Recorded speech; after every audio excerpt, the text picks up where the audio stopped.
Bukannya upah dosa itu adalah kemuliaan? Siapa yang bilang? Paulus. Ayatnya? Ada di dalam kitab saudara. Dari mana itu? Dia mengatakan begini, di mana ada dosa, di situ kemuliaan Tuhan akan melimpah. Iya, maksud saya ayatnya di mana, Bang? Di dalam kitab Timotius, di mana ada dosa bertambah-tambah, di situ Roma 5 nomor 20. Cuma Anda baca. Jadi dosa itu justru mendatangkan kemudian anugerah atau kemuliaan Tuhan. Itu di dalam kitab saudara. Coba Anda lihat dalam Roma 5 nomor 20. Nomor 20 dari Roma 5, sorry. Silakan. Mati nih ya.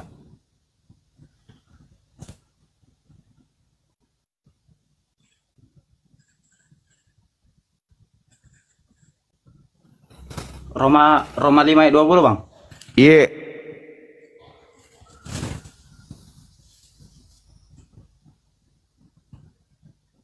Di mana pelanggaran menjadi banyak, pelanggaran di sini paraptoma ya dalam bahasa Yunani. Paraptoma itu artinya dosa atau pelanggaran. Di mana dosa bertambah banyak, di situ karunia Tuhan berlimpah-limpah. Jadi dosa itu bukan maut, dosa itu adalah karunia. Di mana dosa bertambah banyak, di situ karunia Tuhan berlimpah-limpah. Itu abangku ya. Kalau tidak ada dosa, kematian itu tidak ada, Bang. Ya, kalau tidak ada dosa tidak ada karunia. Gitu ya Bang ya. Jadi Maria ini tidak pernah sekalipun terciduk mempertuhankan, mengibadahi anak kandungnya sendiri. Sedangkan Kristen ini ya berlomba-lomba menuhankan anak Maria. Apakah Maria menuhankan siapa sebenarnya? Sementara tadi saya menjelaskan kok dipotong gitu loh. Anda kan menuhankan anak Maria kan? Yesus Iya, itu betul. kan? Nah, Iya betul. apakah orang yang tidak menuhankan anak Maria itu berdosa?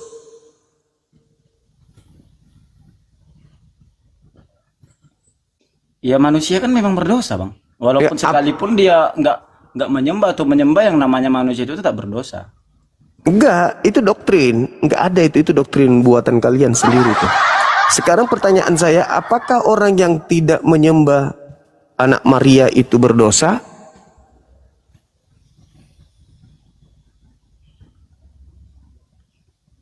Yang saya tahu manusia itu berdosa, Bang.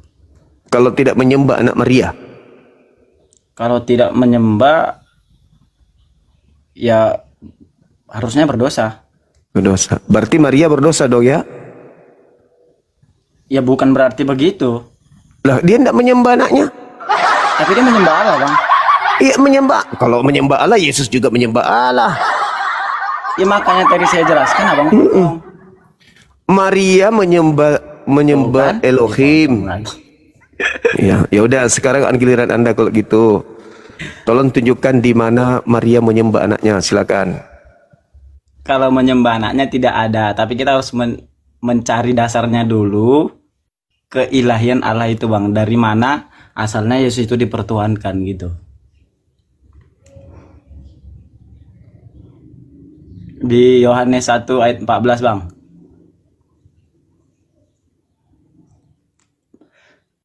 Yohanes 1 nomor 14 itu firman menjadi daging, bukan Tuhan yang menjadi daging. Iya, di Yohanes 1 ayat 1 kan pada mulanya adalah firman. Pada mulanya firman. Firman bersama-sama. Nah, terus firman itu yang menjadi daging itu apa? Tuhan turun ke bumi gitu. Maksudnya turun ke bumi. Ya iya. Yang menjelma jadi manusia. Turun berupa apa ke bumi? Ya berupa manusia lah. Jadi manusia turun dari langit. Bukan dari langit. Lalu? Roh Kudus yang mengandungkan kepada Maria, Bang. Berarti yang turun, yang keluar dari Tuhan apa? Apa yang keluar dari Tuhan ini apa? Yang bersama-sama dengan Tuhan pada mulanya ini apa? Kok jadi aneh?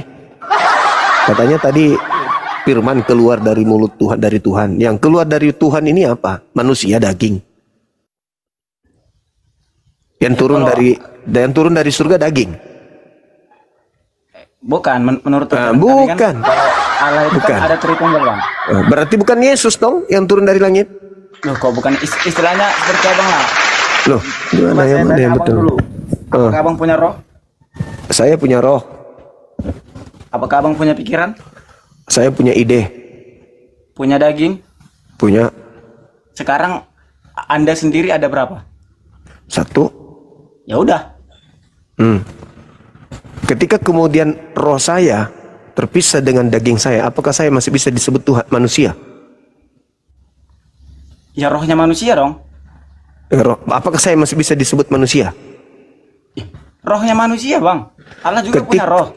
Ketika jasad saya tinggal jasad, apakah saya masih bisa disebut manusia?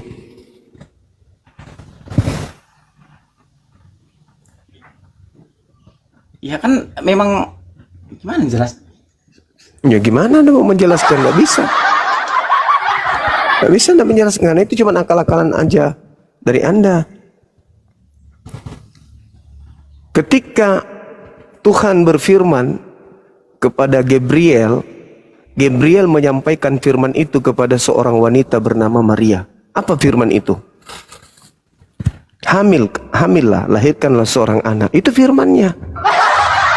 Jadi Yesus ini apakah firman? Bukan. Dia manusia 100% yang berasal dari firman. Jadi pada mulanya adalah ide Tuhan. Bahwa Tuhan punya ide mau menciptakan manusia tanpa ayah. Lahirlah Yesus. Jadi Yesus itu bukan Tuhan itu sendiri. Makanya Maria tidak menyembah anaknya. Nah sekarang kalau Kristen sibuk menyembah anak Maria sementara Maria sendiri tidak menyembah anaknya, apakah Maria ini berdosa karena tidak menyembah anaknya sendiri? Menurut saudara, apakah Maria ini berdosa karena tidak menyembah anak kandungnya sendiri?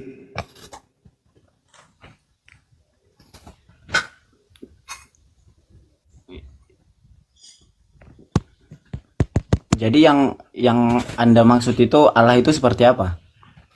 Allah itu yang menciptakan alam semesta beserta dengan apa yang ada di antara keduanya, termasuk menciptakan Yesus. Wujud Allah itu seperti apa?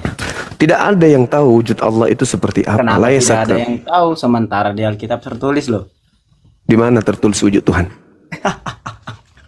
Di mana?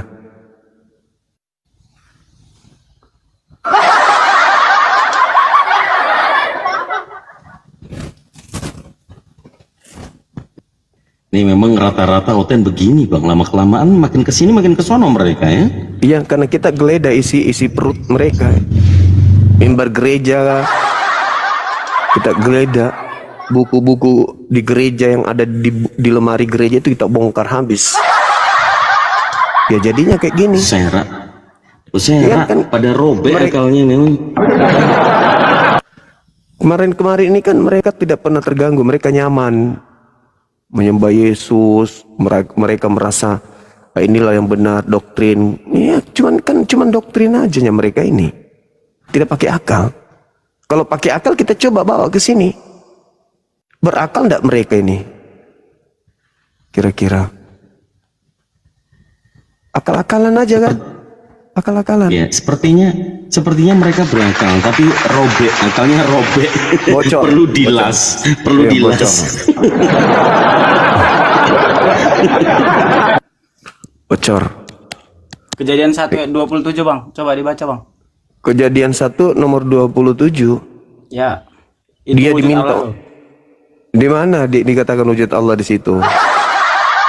Di mana wujud Allahnya di Kejadian 1 nomor 27? Mungkin maksud Anda 26. Coba. Nah, jadi di sini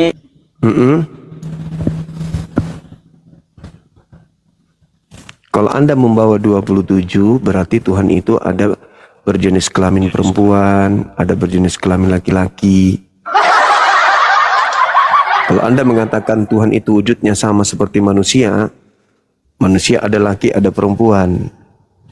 Berarti Tuhan Anda ada laki, ada perempuan. Cocoklah tadi saya katakan, bukan. Maria. Oh, bukan seperti itu, Bang. Manusia pertama itu siapa, Bang? Adam kan? Adam. Ya, seperti Adam. Lah, tapi tidak dikatakan seperti Adam. Dia mengatakan seperti manusia.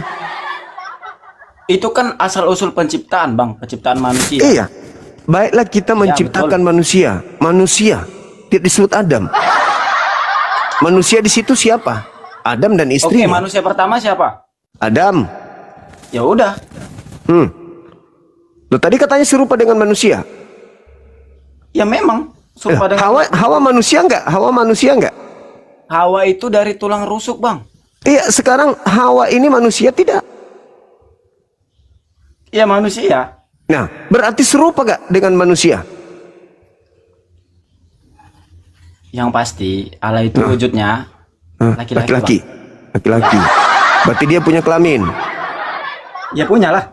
Untuk apa kelamin Tuhan? Oh, kok untuk apa? Lah, Di situ jelas dikatakan serupa. Yang namanya serupa itu sama, Bang. Gak ada bedanya. Iya, Rambut berarti punya kuping, punya tangan, punya kaki. punya anus juga berarti. Oh ya iyalah, orang segambar kok. Serupa. Berarti Tuhan Anda punya anus. Punya. Untuk apa anusnya? Tuh kok untuk apa? Pakai kentut, jadinya bunyi petir, guntur, dum. Itu kentutnya Tuhan Anda. Sementara di dalam kitabnya Yahudi 2 Samuel 7:22, Tuhan pencipta langit dan bumi itu tidak serupa dengan makhluk.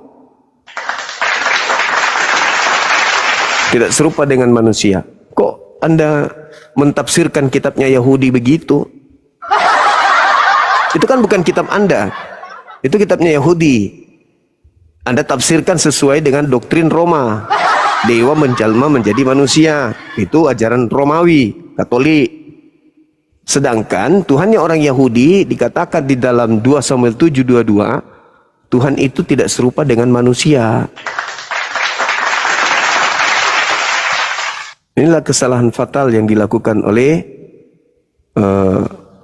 Kristen. Jadi ketika hujan deras, Tuhan kencing. Parah. Ketika malam gelap, mata Tuhan lagi tertutup. Kalau Tuhan, Bang, punya seperti manusia, berarti dia punya telinga. Untuk mendengarkan siapa dan mengetahui siapa yang ada di belakangnya, dia harus nengok dulu. Kenapa begitu? Karena dia mensifati sifat makhluk. Sementara Tuhan itu maha mendengar. Bagaimana mau mendengar kalau telinganya kayak telinga manusia?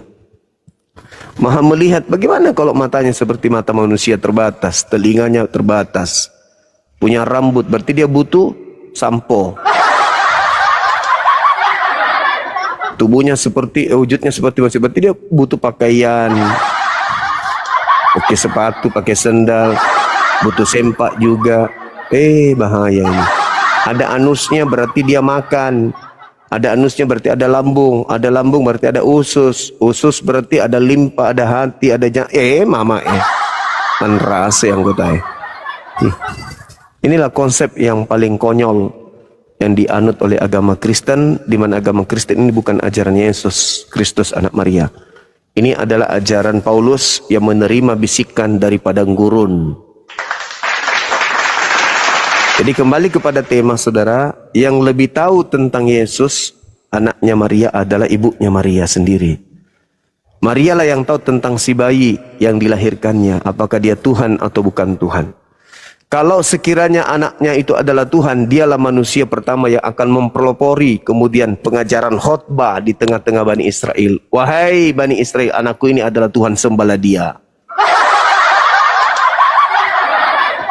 Pada masa bayi, Maria sudah sampaikan itu kepada orang-orang. Tapi faktanya, nanti dari barat Katolik yang menginformasikan kalau Yesus yang disalib itu adalah Tuhan. Sepupunya Yesus tidak pernah. Saudara sekandungnya Yesus, Yakobus, Yudas, Yusuf, tidak pernah mengajarkan kalau kakaknya itu atau adiknya itu adalah Tuhan. Yohanes Pembaptis sepupu sekali, Elizabeth ponaan, Zakaria itu adalah omnya Yesus. Tapi kenapa tidak pernah menginformasikan kalau kerabat mereka itu adalah Tuhan? Malah kalau kita melihat di dalam Markus 3 nomor 21, keluarga besar Yesus menganggap Yesus itu gila. Bukan menganggapnya Tuhan. Markus 3 nomor 21. Jadi yang lebih tahu tentang Yesus adalah keluarganya. Keluarganya mengatakan bahwa dia gila. Pada waktu kaumnya mendengar itu, maka kemudian keluarga datang mengambil Yesus. Sebab kata keluarganya, kata mereka, ya Yesus sudah gila. Berarti bukan Tuhan. Belum lagi cerita Lukas 1 nomor 38. Maria juga ya agak kesel kepada Yesus. Kamu anakku, aku dan bapakmu Yusuf ya mencemaskan kamu. Kenapa kamu begitu? Jadi Maria, keluarga Maria, bapak tirinya Yesus, tidak ada sedikit pun menganggap Yesus anaknya itu adalah Tuhan. Boro-boro Tuhan. Oh, malah mereka dianggap sama, mereka menganggap Yesus gila. Markus 3 nomor 21. Nah, ini Kristen ngapain sibuk bikin karangan-karangan Yesus Tuhan, dia adalah dua natur serupa dengan Tuhan, turun ke bumi, dari firman menjadi daging, meledak. Dari mana ilmu itu kalian dapatkan? Apakah seorang gila bisa membangkitkan orang yang meninggal? Ya, justru karena itu saya juga bertanya, kenapa keluarganya menganggap Yesus gila? Tanya sama keluarganya. Makanya itu bukti bahwa dia bukan Tuhan. Keluarganya aja menganggapnya gila kok. Kenapa justru Anda yang menganggap? Kalau orang gila nggak mungkin punya murid, Bang.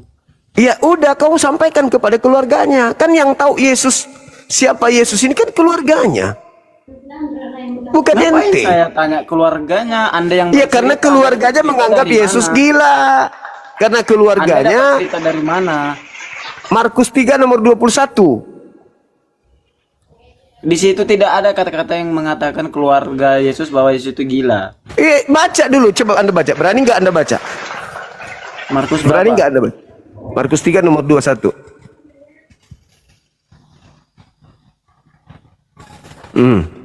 Perpustakaan lagi dia.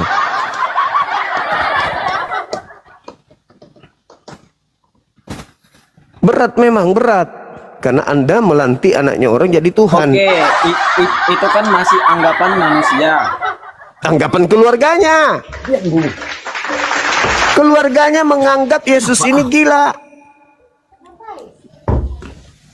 Lalu Anda sendiri yang bukan keluarganya menganggap dia Tuhan, kan lucu. Gimana ceritanya? Ilmu dari mana ini? Yesus itu dianggap gila oleh keluarganya. Apakah Abang bisa menjelaskan di... Nggak bisa Bang, suara Anda hilang. Oh, di dalam ini. Di dalam Di mana? Yohanes 8 nomor 58. Coba Bang.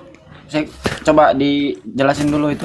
Ketika berbicara Yohanes 8, Anda harus memulai di data nomor 15-nya. Coba Anda lihat di sana apa yang diterangkan. Apa yang diterangkan kemudian di sana, Bang? Di sana Coba. Yesus mengatakan, saya tanya dulu, di dalam Islam apakah ada Nabi Abraham? Ada. Oke. Di situ dikatakan sebelum Abraham jadi atau ada, Yesus sudah ada, Bang. Iya, kemuliaannya, betul itu. Benar. Nah, sekarang Abang katakan Yesus itu mulia. Tadi Abang bilang gila, gak waras. Sebenarnya gimana Yang sih Abang menganggap gila bukan saya, Cak Kangkung. Yang Iya, tapi menganggapnya Abang gila. percaya kan bahwasanya Yesus itu gila? Saya tidak Ya, dengan percaya. membaca ayat itu, Anda jadi percaya kan? Saya tidak percaya. Kita berbicara mengenai skala prioritas keluarganya. Keluarganya menganggap Yesus itu gila. Kenapa Anda justru menganggapnya Tuhan? Ini berbicara mengenai Bible. Keluarga Yesus menganggap Yesus gila. Bukan menganggapnya Tuhan. Boro-boro menganggapnya Tuhan, malah menganggapnya gila. Nah, ente yang bukan keluarganya justru menganggapnya Tuhan, kan lucu. Keluarganya sendiri menganggap dia gila. Jadi keluarganya tidak ada menuhankan Yesus. Lalu kenapa kalian justru menuhankan Yesus? Karena hanya Yesus yang berani mengatakan, hanya dia jalan ke sorga, Bang. Iya, apakah ucapan itu juga tidak berlaku kepada Bani Israel termasuk ibunya? Ya, itu berlaku.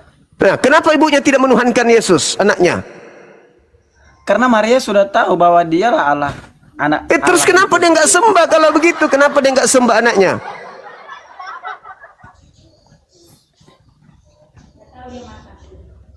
Menyembah Allah dengan menyembah Yesus itu sama saja. Kalau begitu, kenapa Anda harus menyembah Yesus? Kenapa tidak menyembah Allah saja? Ya karena menurut iman kami, Yesus itu adalah Allah. Ya, menurut Maria, Bang, Allah itu di sorga, Bang. Yesus yang datang ke dunia. iya menurut Maria, Anda kan mengatakan menurut Kristen, Yesus itu adalah Allah itu sendiri. Menurut Maria gimana?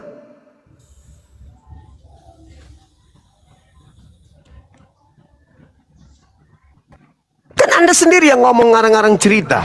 Yesus adalah Allah sendiri. Kan itu karangan Anda sendiri. Itu kan karangan sendiri. Maria loh, Maria orang yang paling dekat yang menggendong anaknya. Anakku sayang, yang konon adalah Tuhanku sendiri. Kan dia sendiri yang tahu anaknya. Kenapa ini yang sibuk? Di mana kemudian seorang ibu Tuhan menyembah anak Tuhan? Di mana? Kan ini hal yang sangat penting. Karena yang tahu Yesus itu bukan ente, yang tahu Yesus itu ibunya. Jadi tolak ukurnya adalah ibunya. Tidak mungkin ibunya itu penghuni neraka, nggak mungkin. Karena dia tidak mungkin penghuni neraka, maka dia wajib kemudian menyembah Yesus kalau memang Yesus itu Tuhan. Faktanya dia sembah enggak? Enggak. Berarti kalau dia tidak menyembah Tuhan Yesus, berarti dia masuk neraka. Berarti orang yang melahirkan Tuhan Anda, orang neraka. Gimana ceritanya tuh? Ibu Tuhan adalah Tuhan. Ibu Tuhan masuk neraka. Hah? Ibu Tuhan masuk neraka. Betapa tega ibunya, anaknya. Sungguh teganya.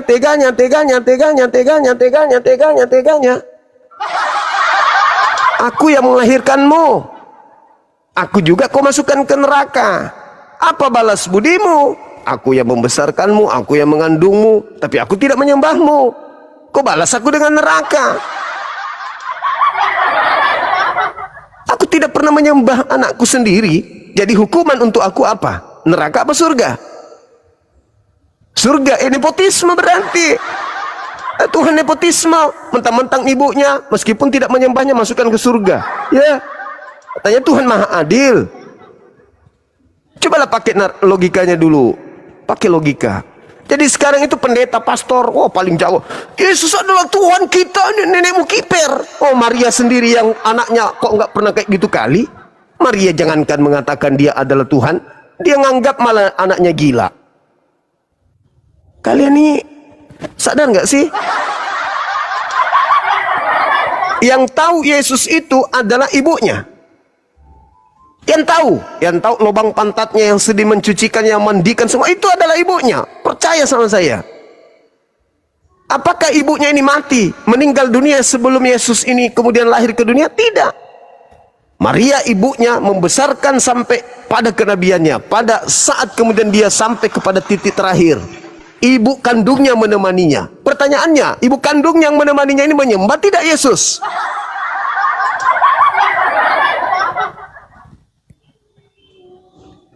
Tapi di situ Maria percaya Kalau dia anaknya gila. Bukan.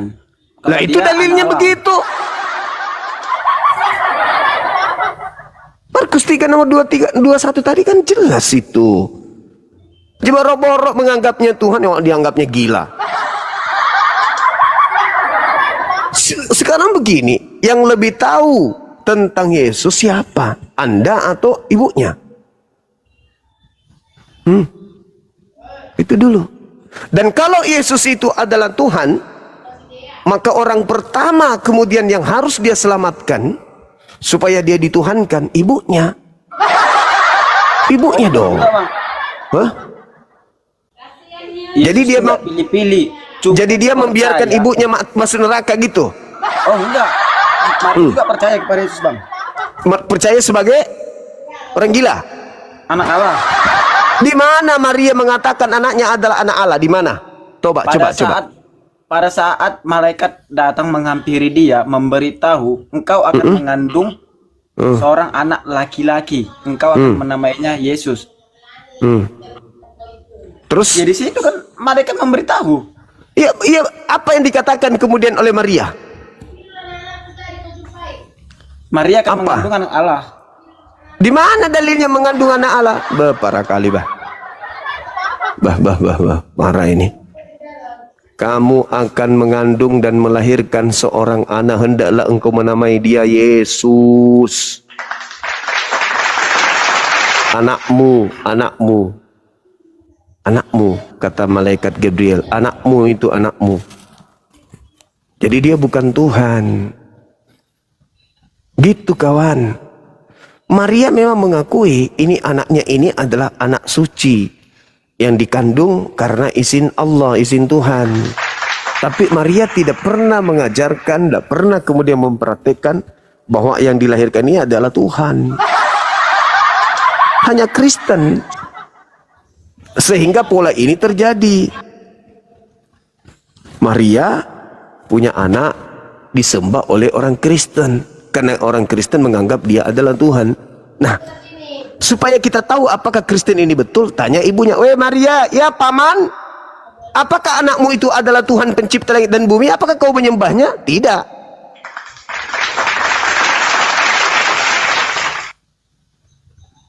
Maria menyembah Tuhannya Yesus. Yang mengutus anaknya datang sebagai rasul bagi Bani Israel, Maria sembah. Itulah yang mereka sebut Hashem. Maria menyembah Hashem, bukan menyembah anaknya. Kristen menyembah anaknya dengan menganggap bahwa anaknya adalah Elohim itu sendiri. Itu kan doktrin dogma. Yang lebih tahu tentang Yesus ya ibu kandungnya dong. Adakah ibu kandungnya kemudian mengajarkan, sembah anakku, dia adalah Elohim. Karena yang bisa menjelaskan anaknya ya ibunya Yesus. Ibunya Yesus. Bukan Paulus. Inilah anakku yang kekasihi, kepadanya aku berkenan. Nah, itu dikasihi, kepadanya aku berkenan. Dia anak Maria. Maria mendengarkan itu enggak? Mendengarkan. Apakah Maria seketika itu menyembahnya? Tidak. Tapi Kristen, akulah Yesus yang kau aniaya. Nah, siapa itu? Yang keluar dari kubur. Jadi, Maria tidak menuhankan anaknya Yesus Kristus karena Maria tahu anaknya adalah anak manusia yang diurapi Tuhan. Dia diutus untuk menyelamatkan Bani Israel sebagai nabi bagi Bani Israel. Kenapa dia tidak menyembah Kristus yang disembah oleh Kristen? Karena Kristus yang disembah oleh Kristen itu adalah bukan anak Maria, melainkan Kristus yang keluar dari kubur, Kristus yang menerima kuasa dari iblis. Sehingga dia mengatakan, kepadaku telah diberi kuasa, pergilah ke seluruh bangsa, jadikanlah seluruh bangsa menjadi muridku. Ah, itu bukan murid Yesus, bukan Yesus, anak Maria itu beda. Jadi kenapa Maria tidak menyembah anaknya? Karena memang anaknya bukan Tuhan. Kenapa Kristen menyembah kemudian Yesus? Karena yang disembah oleh Kristen bukan anak Maria. Makanya tidak pernah nyambung. Ini kita sudah hampir 4 jam. Tidak pernah nyambung. Kenapa tidak pernah nyambung?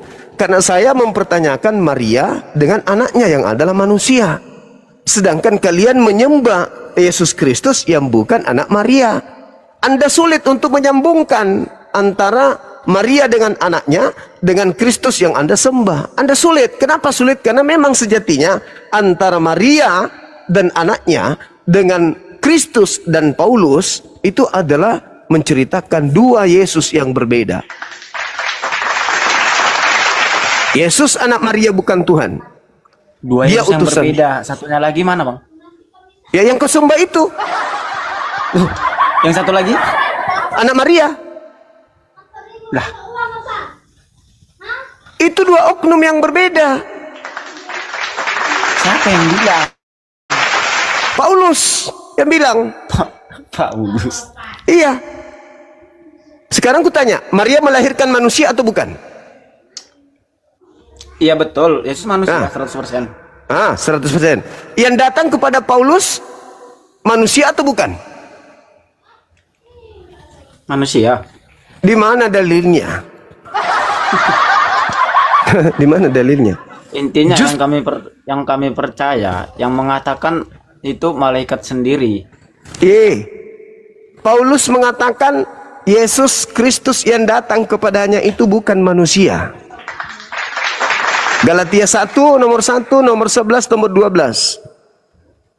Jadi Kristus yang datang kepada Paulus dengan Kristus yang datang kepada kandungan Maria itu adalah dua pribadi yang berbeda.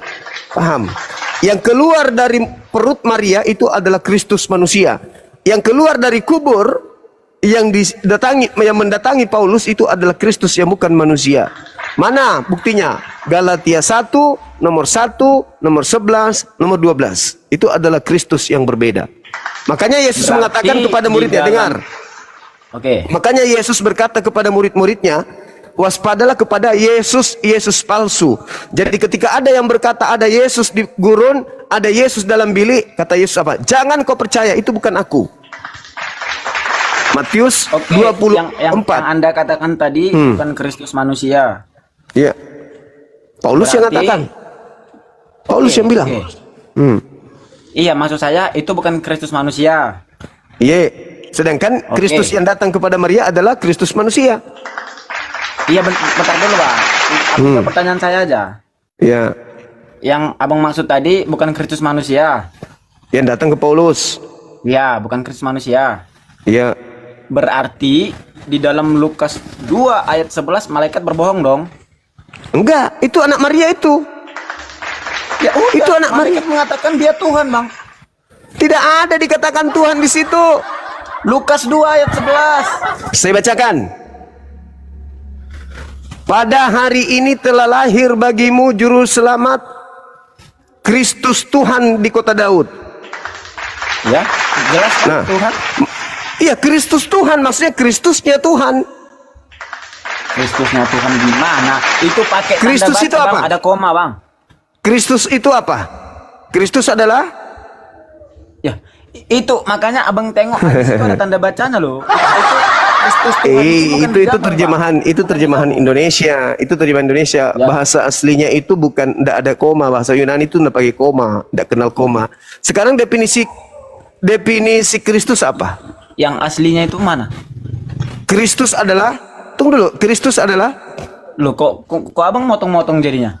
iya, Kristus adalah, Yang diurapi, Paman. apa yang diurapi? Kucing.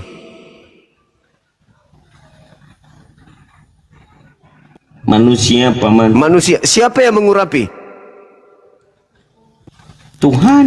Tuhan. Berarti terjemahan yang sebenarnya adalah pada hari ini telah lahir bagimu juru selamat, manusia yang diurapi Tuhan di kota Daud. Itu terjemahan aslinya. Pada hari ini telah lahir bagimu juru selamat, manusia yang diurapi Tuhan. Diurapi Tuhan, diurapi oleh Tuhan maksudnya. Tapi karena Lai mencoba untuk menggiring Anda percaya Yesus itu adalah Tuhan, maka dia tidak terjemahkan Kristus. Padahal Kristus itu adalah manusia yang diurapi Tuhan. Jadi terjemahannya adalah, kecuali orang yang menggunakan akal ya boleh. Pada hari ini telah lahir bagimu juru selamat Kristus Tuhan di kota Daud. Tidak ada tanda koma. Itu penipuan. Bahasa Yunani tidak mengenal tanda koma. Tidak ada tanda koma di abjad Yunani. Jadi yang lahir ini adalah manusia yang diurapi Tuhan. Sedangkan yang datang kepada Paulus Kristus juga, tetapi bukan manusia. Kresek ya. Hujan di sini abangku, hujan. Gerimis, Makassar, gerimis. Makanya ada suara ini di YouTube ya. Ada suara gerimis, itu kreseknya karena hujan. Saya di lantai 2, plafonnya tembus suara seng. Hujan di Makassar sebesar kelereng. Gitu ya. Jadi Kristus yang lahir adalah manusia yang diurapi. Sedangkan Kristus yang datang kepada Paulus adalah bukan manusia. Baca Galatia 1 nomor 1, Galatia 1 11 12. Yang datang kepada Paulus itu bukan manusia, tetapi bernama Yesus Kristus. Berarti ada dua Yesus Kristus. Yesus Kristus yang adalah manusia dan Yesus Kristus yang bukan manusia. Yang mana yang disembah oleh Kristen? Yang disembah oleh Kristen bukan anak Maria. Makanya tadi nggak nyambung. Karena Maria tidak pernah menyembah Kristus. Kristen menyembah Kristus karena memang ada Kristus yang ingin disembah. Di mana itu tertulis ada Kristus ingin disembah? Anda baca di dalam Lukas 4 nomor 6. Iblis membawa Yesus kepada gunung yang tinggi. Lalu iblis ini memperlihatkan bumi, dunia beserta segala kemegahannya. Lalu iblis berkata kepada Yesus, Yesus, segala kemegahan dan kemuliaan dunia akan aku berikan kepadamu jikalau engkau menuhankan aku. Sebab aku berkuasa memberikan kepada siapapun yang aku kehendaki. Apakah Yesus anak Maria menerima? Tidak menerima.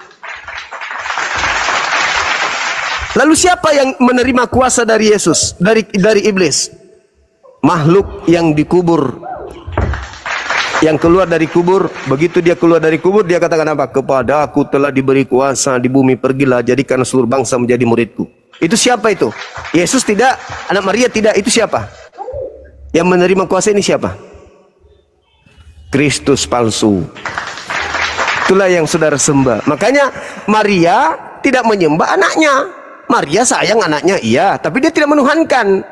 Sedangkan Kristen menuhankan Kristus yang memang minta disembah. Sembahlah aku, ikutlah aku. Itu.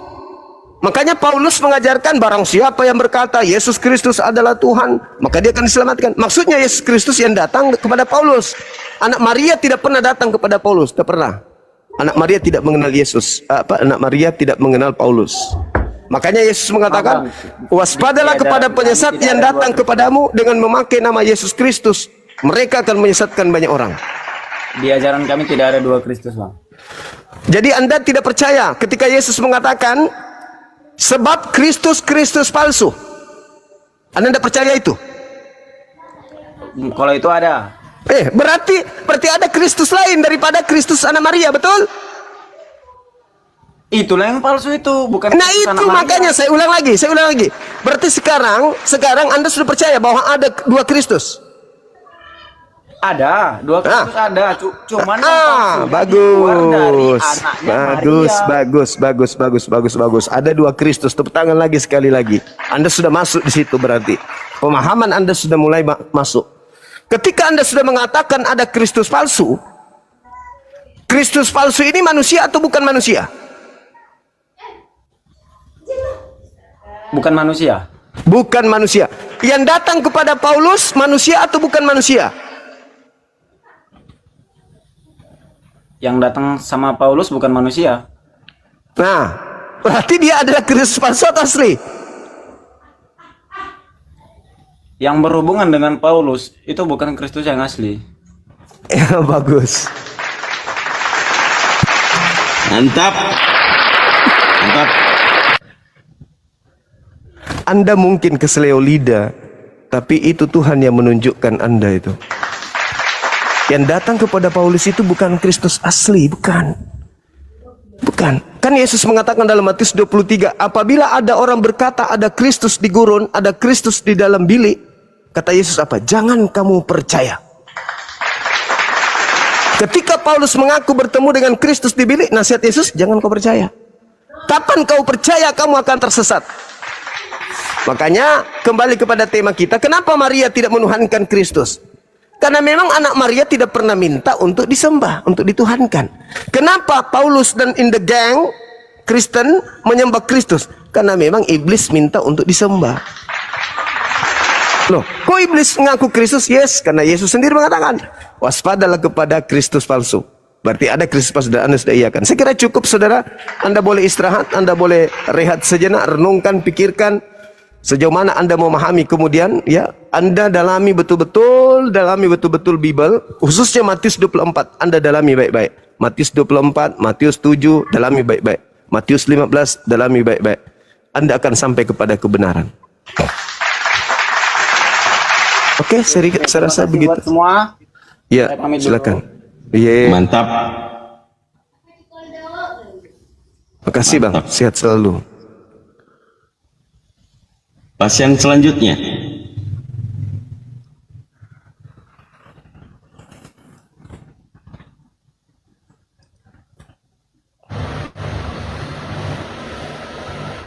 Ya, selamat sore, Junta.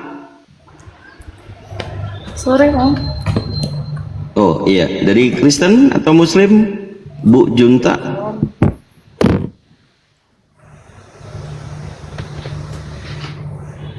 Kristen. Bu Junta. Oh, Kristen. Oke, silakan.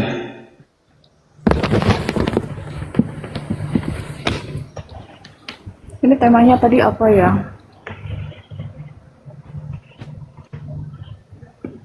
Ibu Yesus menyembah siapa? Itu pertanyaannya dikutip dari ayat mana, Bang?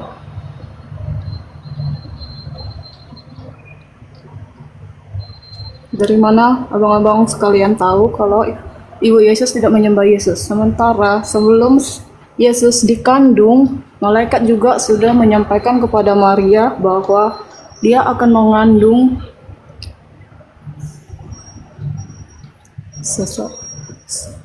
mana itu? Sesungguhnya engkau akan mengandung dan aku melahirkan seorang anak laki-laki dan hendaklah engkau menamai dia Yesus. Dia akan menjadi besar dan akan disebut anak Allah yang sangat tinggi. Ya. Terus Maria menuhankan anaknya gitu maksudnya. Kalau menuhankan itu kan dimana kita menghormati dia, menganggap dia sebagai junjungan kita. Ya Maria juga. Di mana dalilnya itu? Di mana dalilnya Maria menganggap Yesus junjungan? Di mana dalilnya?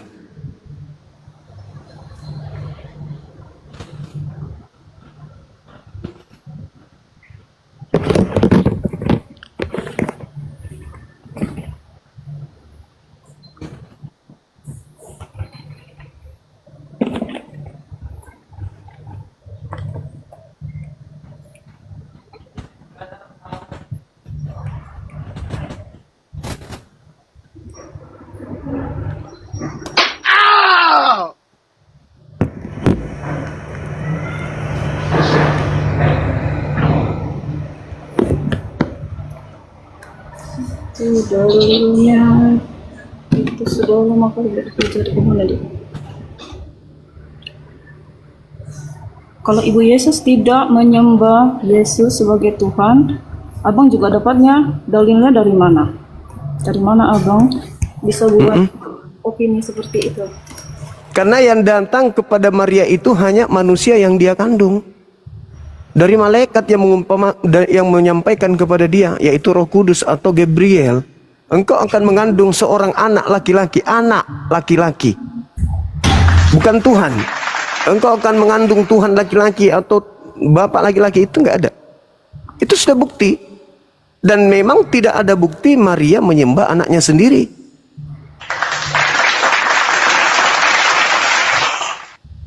Yang terbukti menyembah oknum Yesus Kristus itu Kristen kan? Nah, kalau yang Kristen sembah itu adalah anak Maria, berarti Maria yang lebih dulu mencontohkan itu. Adakah? Ternyata nggak ada.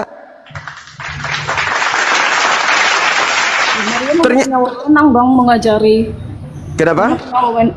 Maria tidak punya wewenang untuk mengajari orang lain, tidak punya wewenang untuk menyatakan bahwa yang dia kandung adalah Tuhan. Dia nggak punya wewenang. Lalu, karena memang kalau ibu sendiri adalah Tuhan.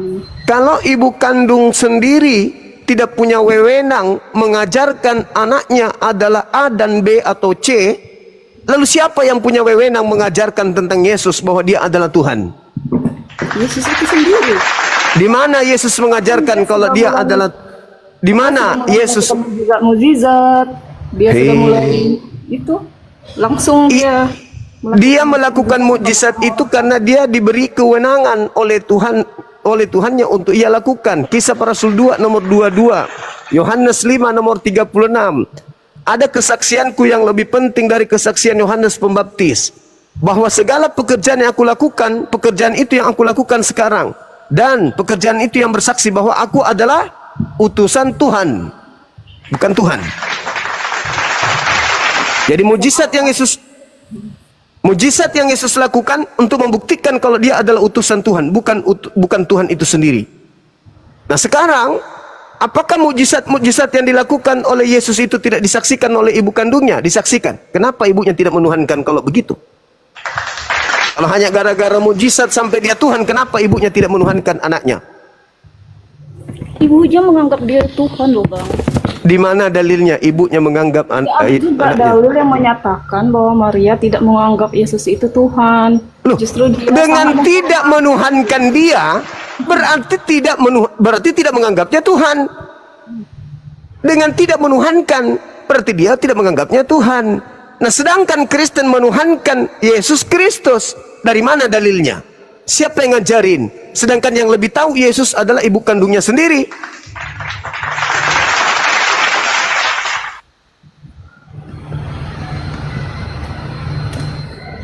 Kira-kira anaknya saudari saya Junta yang tahu tentang anak Anda, bahwa di situ ada tai lalat, di situ ada benjol, di sini anaknya itu yang tahu Anda atau orang lain atau tetangga?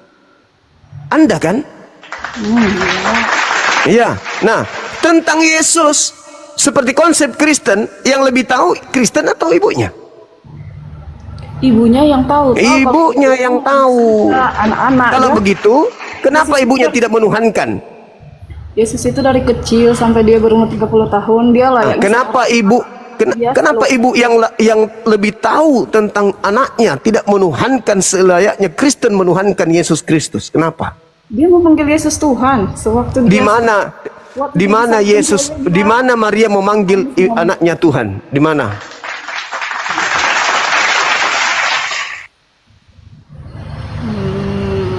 Di mana? Tentang ayat-ayat ini ya, karena belum menguasai ayat Alkitab sepenuhnya, memang nggak bisa menjawab. Tetapi yang abang bilang itu pasti tidak sesuai. Ya, di mana Maria memanggil anaknya Tuhan? Wahai anakku yang adalah Tuhanku sendiri. Di mana itu?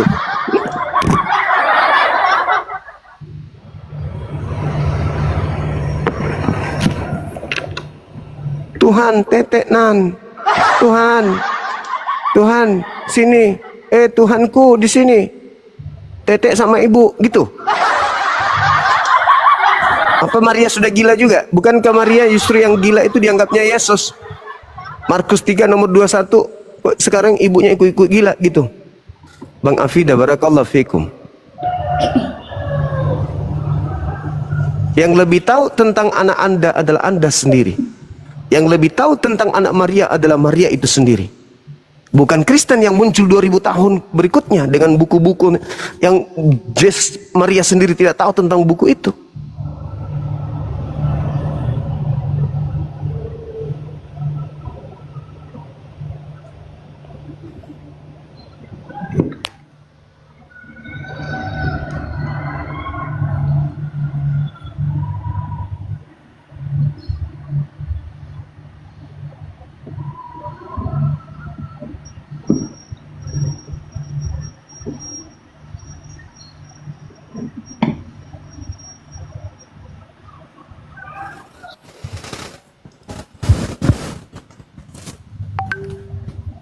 Kalau Maria ternyata tidak menyembah anaknya yang adalah Tuhan, berarti Maria adalah ibu yang durhaka.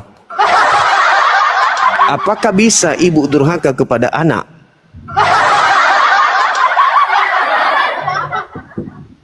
Karena kan sepengetahuan kami juga, kalau yang saya ingat ya, itu Yesus begitu lahir saja sudah mau dibunuh.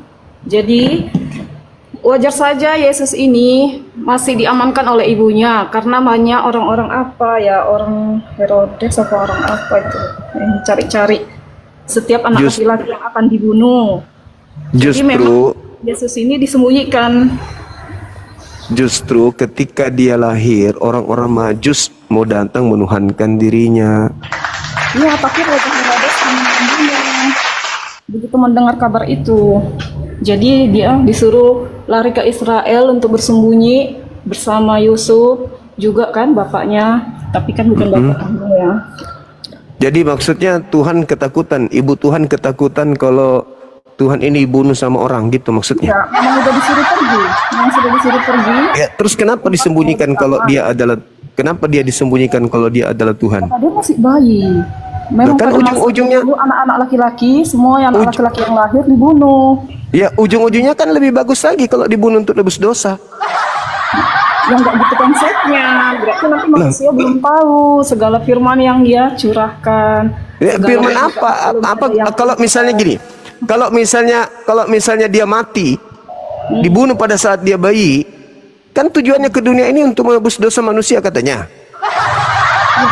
Dia serupa dulu dengan manusia itu, berbaur dulu dengan manusia itu untuk mengajari itu kan- manusia itu tentang hidup yang benar.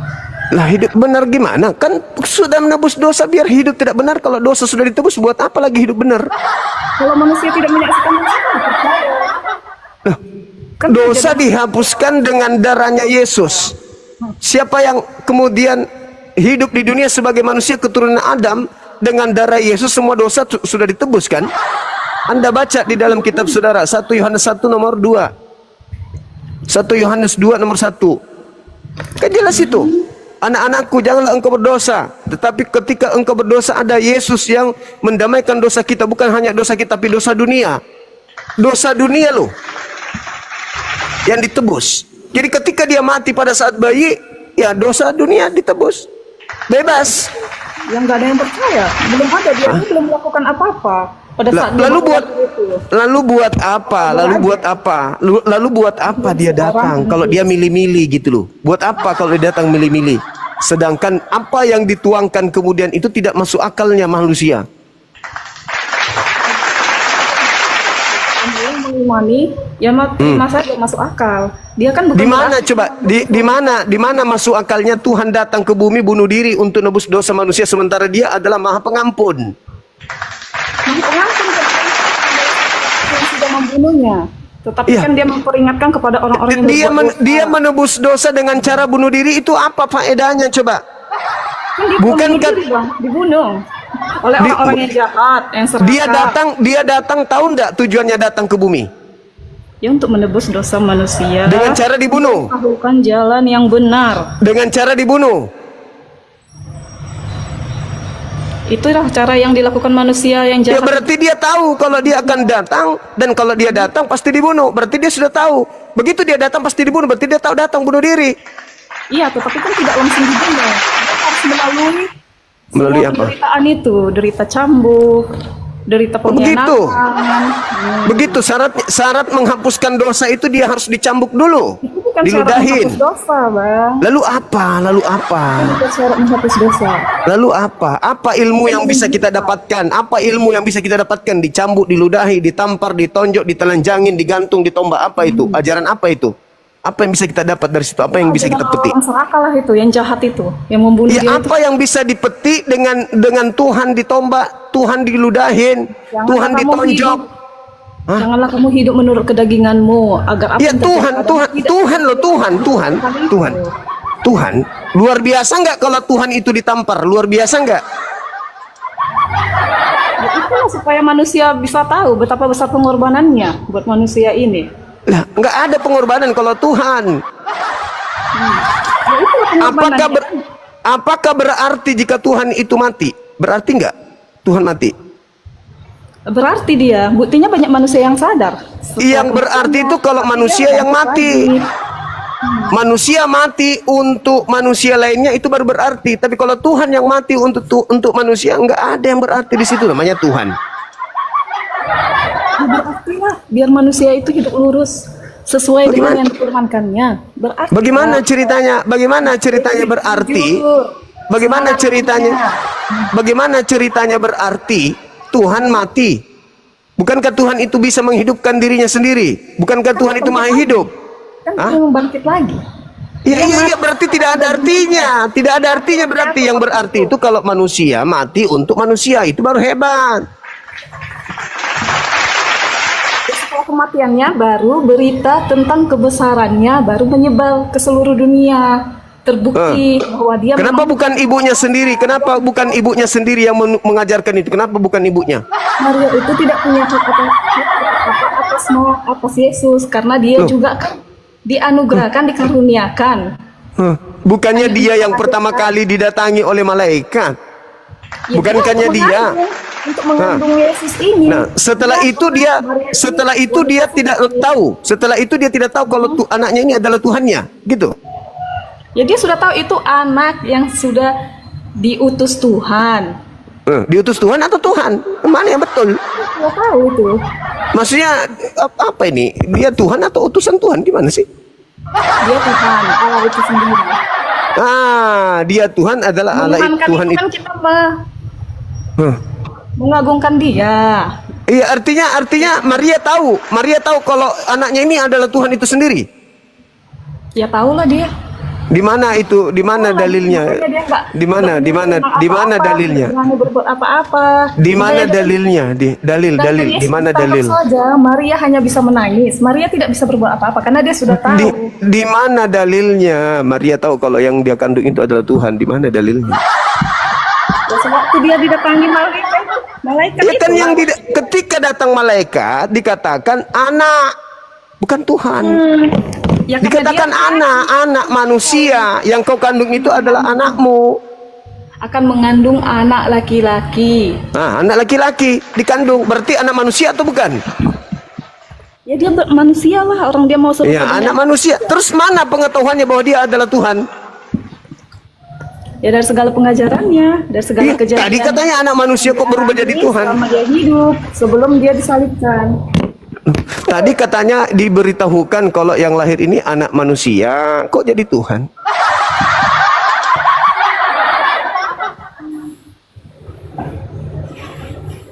Maria intinya tidak tahu menahu kalau anaknya ini ternyata Tuhan, kan gitu.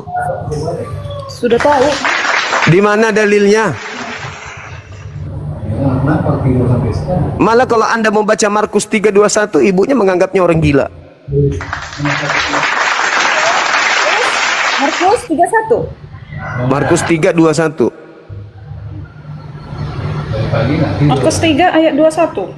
Iya, Sebentar, saya baca dulu. silakan.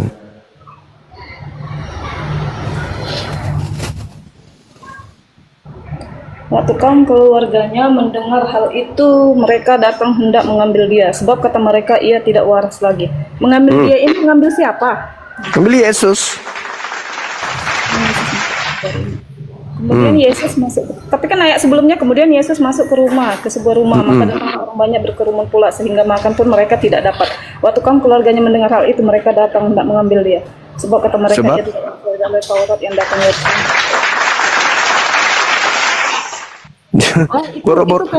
itu karena kehebatannya, Bang. Makanya dia dianggap gila karena dia telah melakukan banyak mukjizat. Nah, banyak orang tidak percaya. Jadi Dia merasa karena bagus dia sendiri. banyak melakukan mukjizat, bukannya dianggap Tuhan, malah dianggap orang gila, betul? Nah, itu orang itu Keluarganya.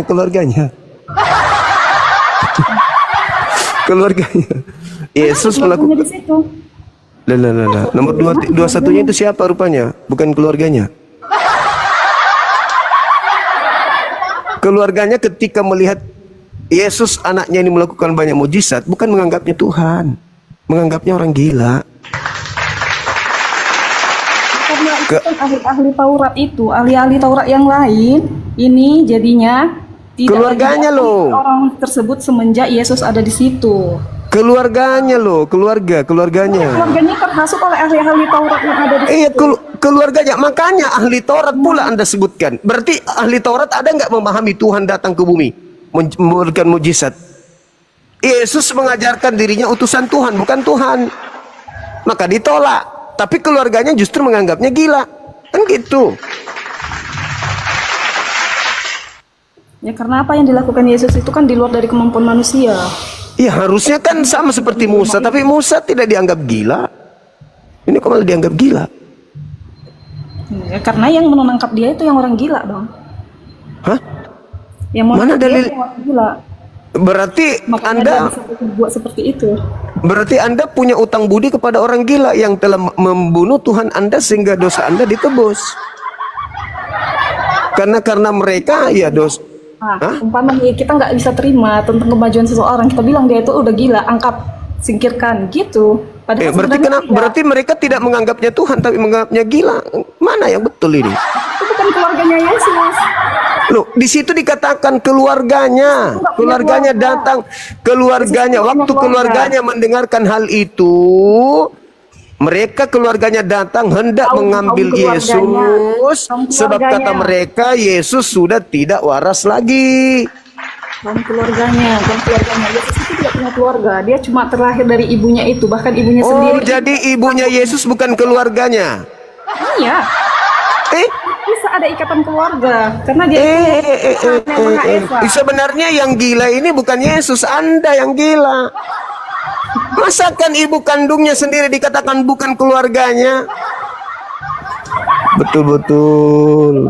Ini kaum keluarga. ajaran Kristen ini memang Bukan keluarga membuat intinya. penganutnya gila memang. Orang apa yang terlalu gila karena terlalu ingin menjatuhkan kita. Bukan menjatuhkan, orang sudah jatuh dari sononya kok jatuhkan lagi. Mana bisa dijatuhkan sesuatu yang sudah jatuh? Anda mengatakan bahwa Maria tidak ada hubungan keluarga dengan anak kandungnya sendiri. Itu gila atau waras? Yang kaum-kaumnya ingin menangkap Yesus. Iya, tadi Anda mengatakan Yesus tidak punya keluarga. Bukan keluarga inti. Berarti Ya, Yesus jelas-jelas lahir dari ibu kandungnya. Anda lebih Tuhan daripada sang Bapa. Sang Bapa mengatakan lahir dari ibu kandungnya seorang perawan bernama Maria. Anda mengatakan Yesus tidak punya keluarga. Iya, Yesus dia cuma terlahir dari seorang darah Maria. Iya, Bunda Maria. Jadi pecah kepalaku. Maria tidak punya anak rupanya. Pecah kepala saya, Bang. Aduh. Ya cuma Yesus itu. Terus dengan Maria, hanya itu aja yang ada hubungan. Yang lain-lain nggak ada keluarganya. Jadi yang dikatakan yang kaum keluarga itu ya bukan keluarga Yesus. Pusing saya. Nggak ada ikatan darah dengan kaum lain. Makin kesian.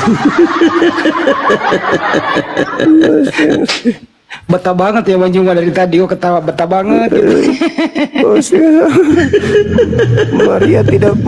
Maria tidak punya keluarga. Gimana ini teman-teman? Yesus tidak punya keluarga. Dia punya Yesus ibu, tidak punya. cuma Maria. Udah, yang lain nggak ada dia. Mau paman, bibi, nenek, nggak ada dia. Hancur, Mina, hancur. Hancur.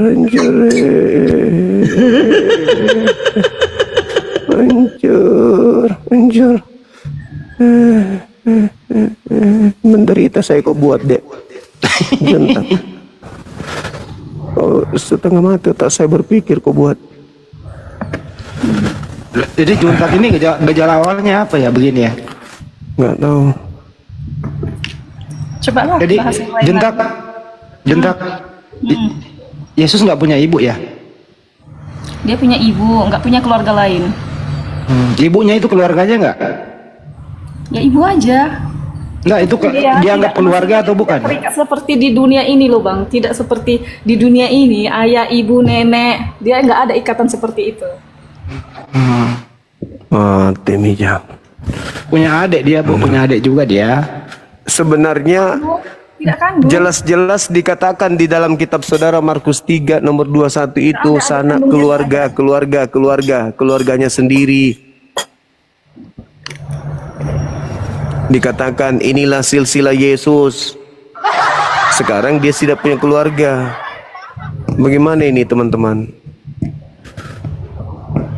Tidak punya keluarga Yesus ini. Tapi di dalam kitabnya saudara Kristen dikatakan inilah, ya, kemudian apa? Silsilah Yesus. Silsilah itu apa sebenarnya? Itu keturunan itu. Itu keturunan.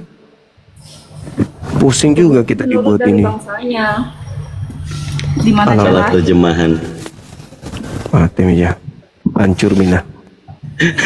Salah terjemahan. Hancur. Udah ya, jadi kesimpulannya Kristus yang kalian sembah itu bukan anak Maria, Itu Kristus yang bukan. Berarti Anda menyembah anak manusia gitu. Menyembah anak manusia. Tuhan itu sendiri. Nah, itu karena Anda memaksakan Kristus yang Anda sembah itu seakan-akan anak Maria. Makanya Anda memaksakan. Sebenarnya Kristus yang Anda sembah itu adalah penguasa dunia. Penguasa dunia yang pernah mencobai Yesus, yang pernah menawarkan Yesus kuasa dunia ini, tapi Yesus menolaknya. Tapi diterima oleh pengganti Yesus yang mati dikubur 3 hari, dan setelah keluar dari kubur, kuasa dari iblis itu diterimanya. Itulah yang Anda sembah. Kesimpulan akhirnya di situ. Makanya tidak bisa. Makanya, loh, Paulus sendiri mengatakan Yesus Kristus yang datang. Kristus yang datang kepadanya bukan manusia. Paulus yang mengatakan itu. Sedangkan Maria, Anda sendiri. Si Paulus yang didatangi iblis, bukan Kristus yang datangi dia. Iblis yang datangi dia dalam rupa Kristus. Siapa? Paulus? Paulus itu yang tertipu. Paulus yang tertipu. Bagus. Tetapi kemudian Paulus ini mengajarkan umatnya untuk menyembah Kristus yang datang kepadanya. Makanya pengikut Paulus disebut Kristen. Pertama kali di Antioquia pengikut Paulus itu disebut Kristen. Gitu. Di dalam Kisah Para Rasul 24 nomor 5, Paulus ini adalah penyakit sampar. Dia adalah orang yang menyesatkan orang-orang Yahudi di seluruh dunia yang beradab, dan dia adalah tokoh dari Kristen. Terima kasih Anda sudah mengakui bahwa yang datang kepada Paulus itu adalah iblis. Yes. Saya kira sudah selesai. Bang Handi atau Dinda Dito silakan. Saya sarapan dulu ya. Lanjut dulu sebentar. Ya nanti kalau masuk maghrib di sana Pak ditutup aja dulu. Iya. Lanjut aja Bang. Masih ada 25 menit. Silakan. Iya. Lanjut Bang Dito 25 menit ke depan. Baik, ini Kak Junta sudah mengakui yang bertemu dengan Paulus adalah iblis. Jadi poinnya, apakah 13 surat Paulus itu Kak Junta pakai atau dianggap itu tulisan palusunya Paulus dari iblis?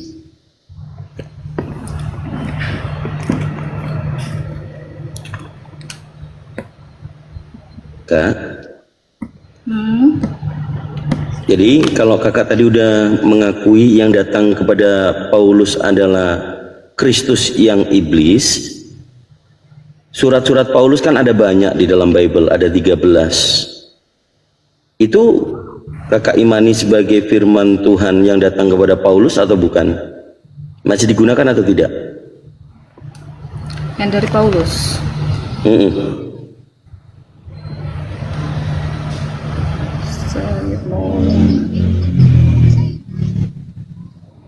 Karena Paulus itu kan cuma nabi, dia kan murid Yesus juga.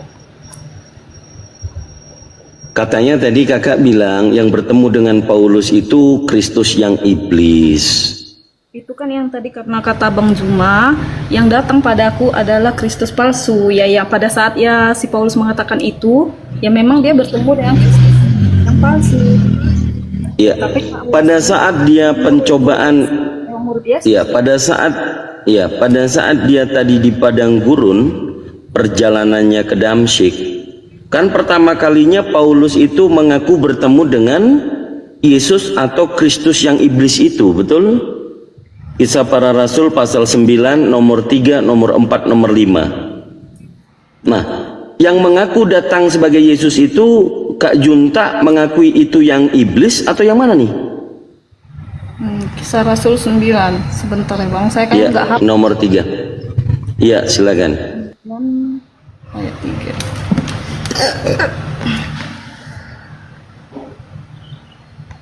Dalam perjalanannya ke Damsyik, ketika ia sudah dekat kota itu, tiba-tiba cahaya memancar dari langit mengelilingi dia. Ia rebah tanah dan kedengaran orang yang susul atas mendekat kepadanya. Engkau menganiaya aku, jangan sanggup saya kalau engkau Tuhan, katanya aku Yesus. Oke. Yang mengatakan akulah Yesus yang kau aniaya itu yang itu putra Maria yang manusia atau yang iblis? Oh, ini Yesus yang putra Maria. Yang di ayat ini. Apakah itu manusianya yang datang? Tidak, suara. Suara Suara kan apa cahaya? ya cahaya. Cahaya itu bersuara, mengeluarkan suara. Oke.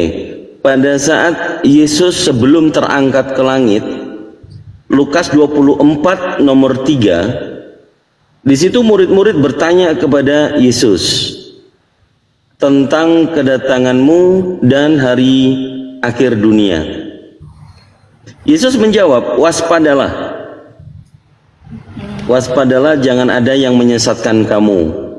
Sebab akan datang banyak orang memakai namaku, memakai nama Yesus, dan berkata, akulah Kristus. Di nomor 23, di sana dikatakan oleh Yesus, apabila ada yang berkata Mesias ada di sini, Mesias ada di sana, jangan kamu percaya.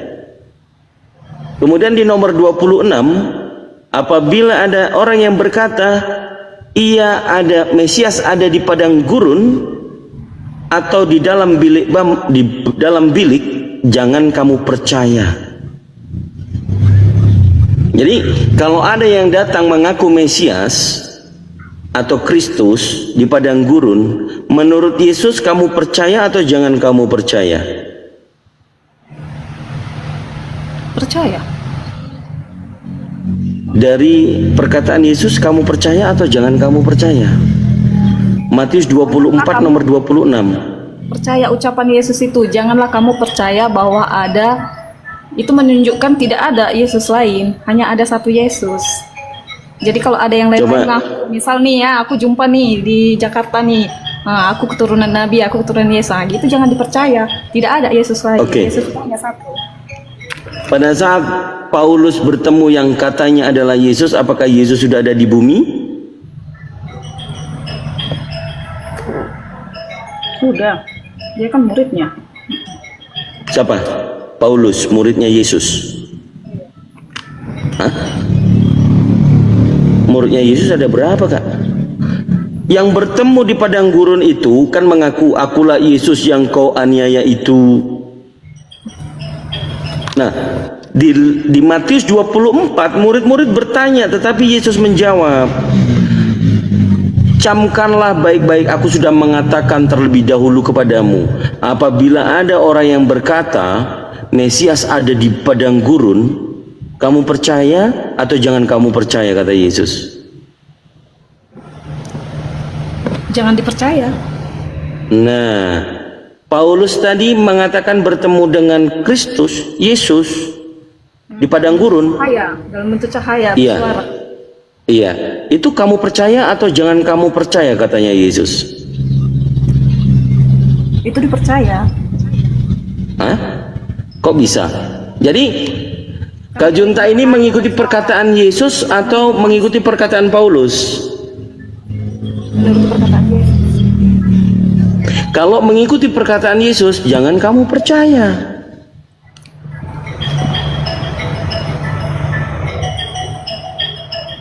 Tadi udah sehat, kita semuanya mendengar. Kak Junta mengambil poin Paulus bertemu dengan Kristus yang iblis.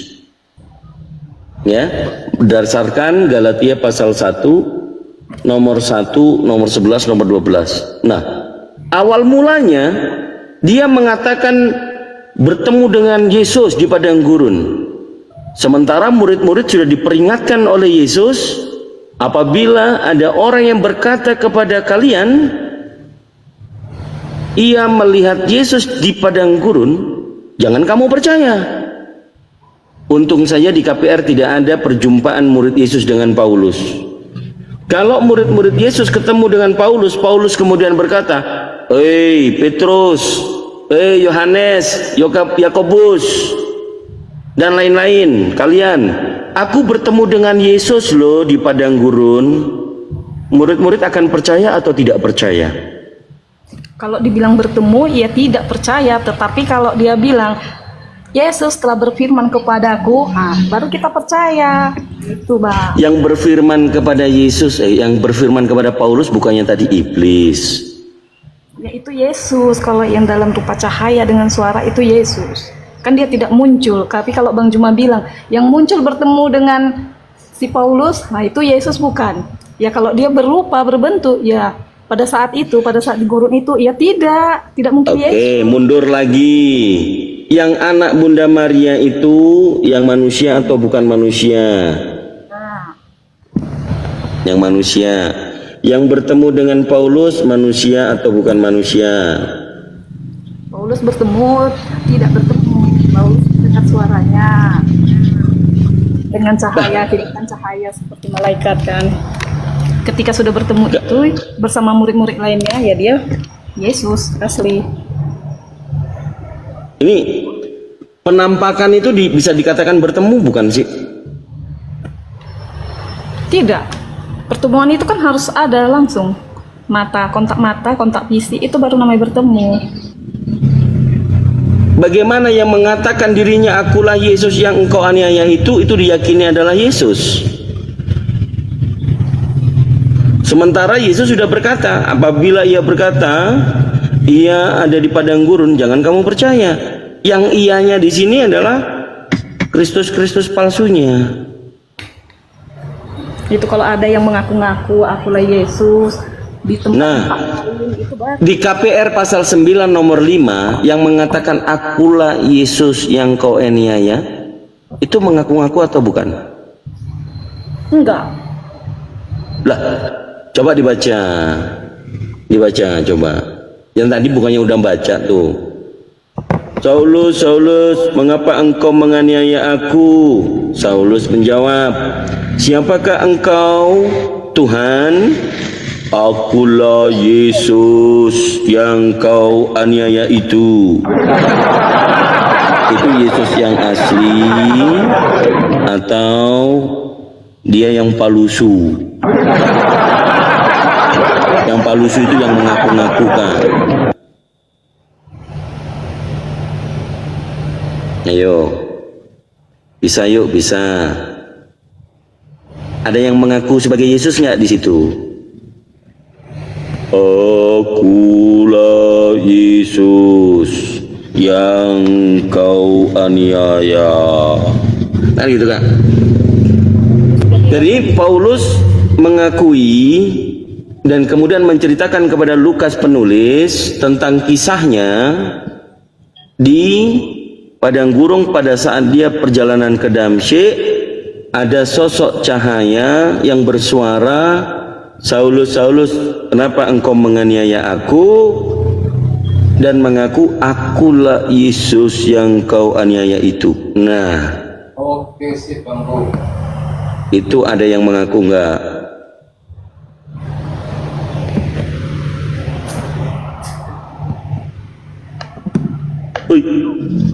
Kak Junta, ada yang mengaku.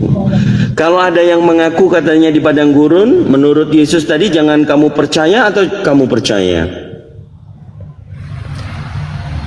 Kalau yang pada saat bersama-sama muridnya itu kan Yesus tidak memaksudkan yang kejadian yang di padang gurun.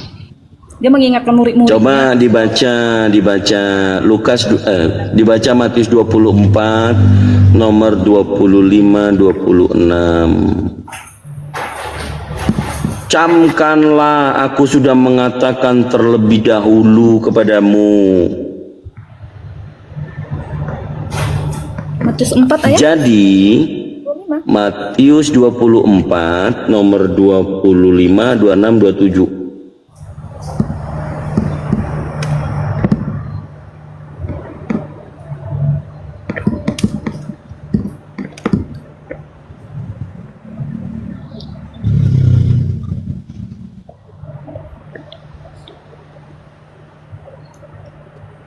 Ini satu langkah aja karena tadi sudah terbuka akalnya bahwa Paulus di sini ini Yesus mengingatkan supaya tidak mudah percaya kalau ada yang mengaku-ngaku sebagai Yesus. Coba dibaca. Lebih dahulu kepadamu. Jadi apabila orang berkata kepadamu, lihat, ia ada di padang gurun, janganlah kamu pergi ke situ. Atau lihat, ia ada di dalam bilik, janganlah kamu percaya. Sebab sama seperti kilat menancap dari sebelah timur dan melontarkan cahayanya sampai ke barat. Demikian pula. Itu tandanya. Itu tanda datangnya anak manusia, putra Maryam, itu di hari kehabisan dunia. Tapi dia peringatannya, camkanlah Aku sudah berkata kepadamu terlebih dahulu. Jadi apabila ada orang yang berkata, ia itu Mesias ya, Kristus palsu ya. Enggak. Kristus palsu itu ia ada di padang gurun, ada atau di dalam bilik, jangan kamu percaya atau kamu percaya? Ya jangan percaya kalau ada yang bilang, misalkan abang ini ngomong, aku jumpa Yesus di sana, aku nggak percaya. Oke, pada saat Paulus perjalanannya ke Damsyik, perjalanan ke Damsyik itu melalui padang gurun. Itu firman Allah. Iya, firman Allah. Dia mengatakan, tapi difirmankan kepadanya. ada yang mengaku Yesus nggak di situ? Iya, iya, lewat firman. Kalau ada yang mengaku Yesus Kristus di padang gurun, kamu percaya atau tidak? Dia mengaku gitu, aku jumpa Yesus katanya. Yang nggak percaya kalau dibilang jumpa, tapi kalau Dia mengaku akulah Yesus. Dia mengaku akulah Yesus yang kau aniaya. Ini kan konteksnya Mesias Kak, Kristusnya, bukan Paulusnya. Ada nggak yang mengaku Mesias di situ? nggak ada. Akulah Yesus yang kau aniaya itu. Harus kamu percaya atau jangan kamu percaya? Dia bilang akulah Yesus yang kamu aniaya itu. Tapi kan dia dengan cahaya dan suara, ya percaya. Nah, berarti kan Di Yesus mana ada tulisannya itu? Di mana di peringatan Yesus, camkanlah itu harus kamu percaya.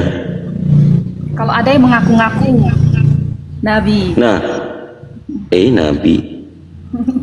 Ini memang agak susah ini Bang Andi. Padahal tadi sudah mengatakan Paulus berjumpa dengan Kristus yang iblis. Ya kalau dia berjumpa Kristus yang iblis ini ketemu di mana? manusia, itu iblis. Tapi kalau lewat suara dan cahaya itu kan itu bukan iblis lah, malaikat lah, itu Tuhan sendiri berfirman ke dia. Berbicara. Oke, iblis itu bisa menjadi cahaya juga nggak? Nggak bisa. Oh? Yakin? Wah, kayaknya memang nggak pernah baca Bible ini orang-orang Kristen ini. Iya, pakai Quran kok Bang. Kayak mana ini? Iblis itu bisa juga menjelma seperti cahaya. Mana lah kakak ini? Tapi poinnya itu kalau murid-murid ketemu sama Paulus, Paulus mengatakan, aku bertemu dengan Yesus loh di padang gurun. Murid-murid percaya atau enggak? Kalau dia bilang bertemu tidak percaya, tapi kalau dia bilang aku difirmankan, Tuhan berbicara kepadaku, itu percaya. Di mana ada tulisannya aku difirmankan Tuhan itu di KPR itu untuk Paulus? Jangan ngarang lah. Abang, misalkan kan kalau Paulus bilang aku bertemu dengan Tuhan Yesus, ya jelas lah nggak ada yang percaya. Kan nggak mungkin dia bertemu Tuhan. Oke, tak ganti. Aku melihat, aku didatangi. Ya udah gini aja. Aku didatangi suara yang mengaku Yesus loh di padang gurun. Murid-murid akan percaya atau tidak? Ya percaya. Kalau dia bilang aku telah difirmankan, aku ya yang mendengar suara. Ini kan Paulus gini. Paulus ini kan nggak pernah bertemu dengan Yesus sebelumnya, betul? Sebelumnya nggak tahu nih Yesus kayak gimana. Yang tahu itu kan murid-muridnya, ya. Oke. Pada saat Paulus yang nggak pernah jumpa dengan Yesus, kemudian dia mengatakan di KPR tadi. Kira-kira murid-murid ini percaya nggak dengan perkataan Paulus? Atau murid-murid justru bertanya gini, emang kamu pernah ketemu sebelumnya dengan Yesus kami? Enggak. Lalu kau yakin nggak dengan yang menampakimu itu Yesus kami? Apa dibilangnya? Kan dia tidak dinampaki, cuma mendengar suara sama cahaya aja, seperti melihat malaikat. Aduh. Agak susah memang ini, harus diobati, harus jelas ini gini Kak.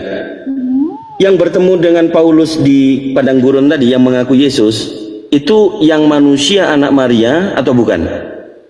Yesus anak Maria. Yesus itu memang anak Maria.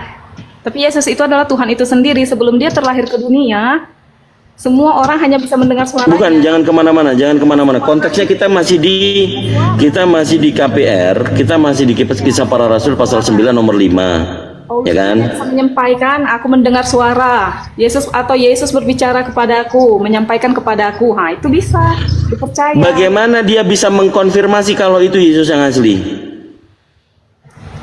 Ya karena kan dalam bentuk cahaya, terus hanya suara. Karena dia juga sudah mulai iman percayanya bertumbuh kepada Yesus, makanya dia yakin itu Yesus.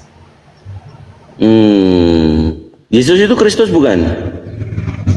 Kristus itu kan gelarnya, gelar Tuhan itu sendiri, Yesus Kristus. Kalau Paulus mengatakan dirinya Kristus, percaya nggak? Enggak percaya dong. 1 Korintus pasal 11 nomor 1. Saya baca. Ini tulisannya dia ya, dari buahnya ya. Hai, alamak jang. Begini banget ya orang Kristen. 1 Korintus pasal 11 nomor 1. Jadilah pengikutku sama seperti aku menjadi pengikut Kristus. Kalau dilihat dari original teksnya, pengikutnya nggak ada. Jadi tambahan.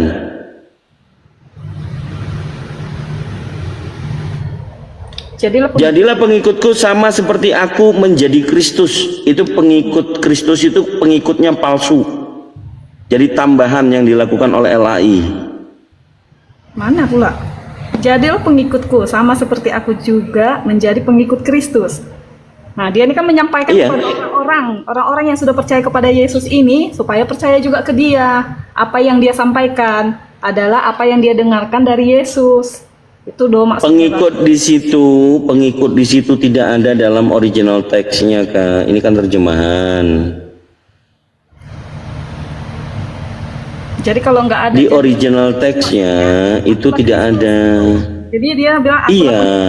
Terus gitu. Yang betul. Dengar dari dulu-dulu selama jadi orang Kristen kalau Paulus mengaku menjadi. Oke, nanti ditanya, dicatat saja, nggak usah disanggah. Saya kasih lagi. Kisah Para Rasul pasal 9 nomor 21 22. Kisah Rasul? Kisah Rasul berapa tadi? Kisah Rasul 9 nomor 22. Kenapa itu? Akan tetapi Saulus semakin besar pengaruhnya dan ia membingungkan orang-orang Yahudi yang tinggal di Damsyik karena ia membuktikan bahwa adalah Mesias. Yesusnya tidak ada dalam original teks.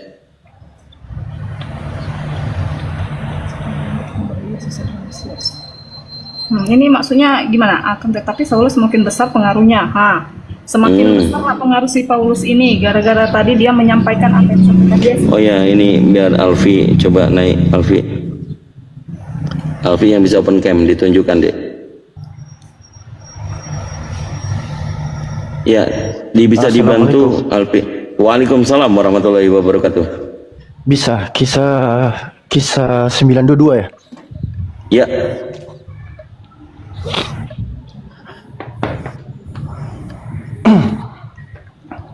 Ternyata teman-teman ya. Besarin ya? Oh ya udah. Udah. Loh, kok beda ya? Pas itu. Oke, kisah 922. Akan tetapi Saulus semakin besar pengaruhnya dan ia membingungkan orang-orang Yahudi yang tinggal di Damsyik karena ia membuktikan bahwa Yesus adalah Mesias. Kak Junta, kita sedikit interaktif aja. Akan tetapi Saulus semakin besar pengaruhnya dan ia di sini siapa, Kak? Ya si Paulus itu. Yes. Si Paulus. Dan Paulus membingungkan orang-orang Yahudi yang tinggal di Damsyik karena ia di sini siapa lagi, Kak? Ya si Paulus itu. Oh ya, karena Paulus membuktikan bahwa Yesus adalah Mesias.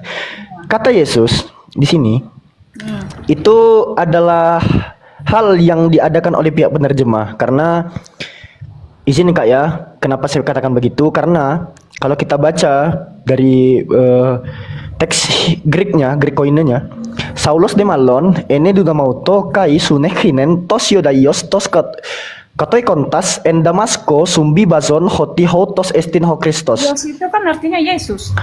Bahasanya Yos itu Yesus.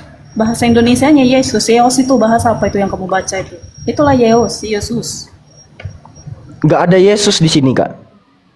Ya dia memang tulisannya nggak Yesus. Itu Yeos yang kamu baca tadi, ada bacanya Yeos. Itulah dia. Mana Yesus? Sekali lagi saya bacakan. Saulus de Malon ene dunamauto.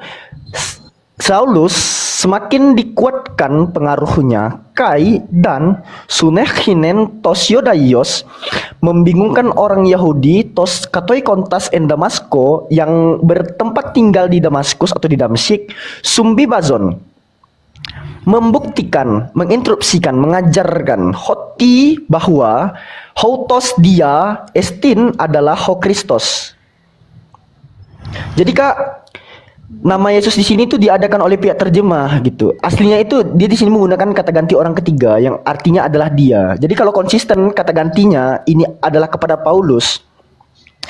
Akan tetapi Saulus semakin besar pengaruhnya dan ia membingungkan orang-orang Yahudi yang tinggal di Damsyik karena ia membuktikan bahwa dia adalah Kristus. Ya udah itulah. Oke, satu lagi. Tadi coba buka 1 Korintus 11 nomor 1, Pi.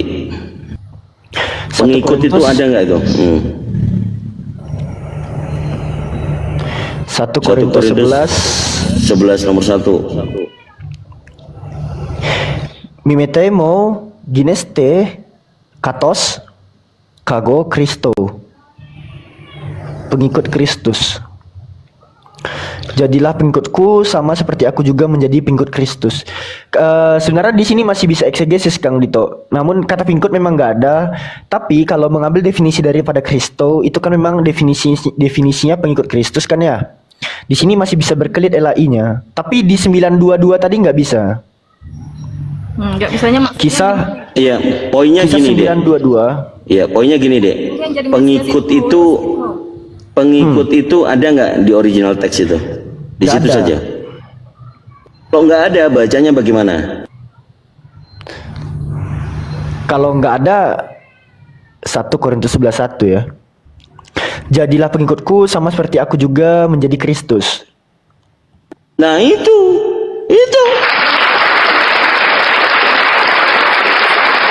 Maksudnya ke piye? Makin nggak paham. Ya, 922 Paulus jadi juga. Kristus. Paulus jadi Kristus. 922 juga gini bunyinya. Kalau kita menggunakan ILT 3, namun Saulus semakin dikuatkan dan dia membingungkan orang-orang Yahudi yang tinggal di Damaskus karena mengajarkan bahwa dia adalah Hamasyah. Atau ILT satunya dia adalah Kristus tuh. TL-nya coba TL. Perkataannya dia memberitakan tentang Yesus, bukan tentang dirinya. Di mana Kak? Kalau saya lihat pun di ayat 20-nya. Ya saya baca yang bahasa Indonesia lah, orang saya pahamnya bahasa Indonesia. Nanti ya di sini bahasa Ibrani itu baru. Kalau Anda ini kan bukan Ibrani. isinya nggak sesuai dengan bahasa yang kamu tunjuk itu, ya sudah pastilah ini nggak diterbitkan. Emangnya Iya, gini sembarangan? kakakku. Kakak di gereja itu sangat dijauhkan dari bahasa asli sama pendeta. Ya, Kenapa kan juga nggak ada yang alasannya? ngerti sama bahasa asli. Nah, Arab, orang semua bahasa Arab saya tapi pun ada dulunya tidak ngerti juga Kak, tapi belajar gitu. Tapi kita lupakan Oke, aja. King James. Di King James. Iya, tapi King kita James. lupakan aja. Kita lihat aja King James-nya. Ya. Kan di King James-nya jelas dikatakan di sini. But Saul increased the more in strength and Itu bahasa apa yang confident. kamu baca?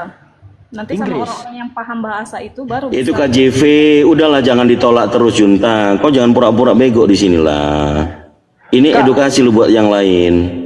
Gak apa-apa, dia cuman bertahan, Vi. Lanjut, Vi. Dia cuman bertahan dengan iman kebotolannya aja. Kayak nggak orang pelajar jadinya. Proving that this is the Messiah. Tuh. Membuktikan bahwa this, kata ganti lagi, membuktikan bahwa this inilah the Messiah, the Kristus. Gitu. Ya udah, itu data valid secara akademis ya, akademis. Kalau Kak Junta sudah mulai diajak ranah akademis, kemudian nggak nyampe, mohon maaf, Anda nggak level. Kalau percaya cuma imani saja, kita berdiskusi di sini bukan untuk menyerang, tapi berdiskusi di sini banyak manfaatnya buat teman-teman Kristen yang di bawah ya. Ini buat ilmu baru. Jadi padahal tadi sudah diinfokan Bang Zuma pada saat dengan Bang Nandar tadi ya, itu sekilas sudah semuanya data. Jadi memang Gurunda kita ini luar biasa, is the best, masya Allah. Barakallahu fiik Gurunda. Ini pada saat kita kaji secara akademis itu udah no debat gitu loh. Sudah nggak bisa diikuti oleh teman-teman Kristen yang hanya bermodalkan imani saja. Kita mengajak kalian semuanya lebih interaktif dalam ranah akademis, ya. Jangan hanya percaya STT, teologi, kristologi, enggak. Di sini itu untuk kalian bukan membuktikan iman, tapi sampai di mana pengetahuan kalian tentang kekristenan kalian, gitu loh. Jadi jangan takut sama kami, takut dihujat. Kalau kalian tidak hujat, kami tidak hujat. Nah itu ya. Lanjut, Vi. Dia masalahnya gini. Kalau ada orang LAI, teman-temannya Anwar Chen, bahkan kalau Pak ada Anwar Chen juga di bawah, ya. Gini Pak Anwar atau teman-teman Kristen, saya nggak tahu kenapa ada nama Yesus di sini, saya nggak tahu. Karena kalau penerjemahannya konsisten dengan penggunaan kata ganti orang ketiga,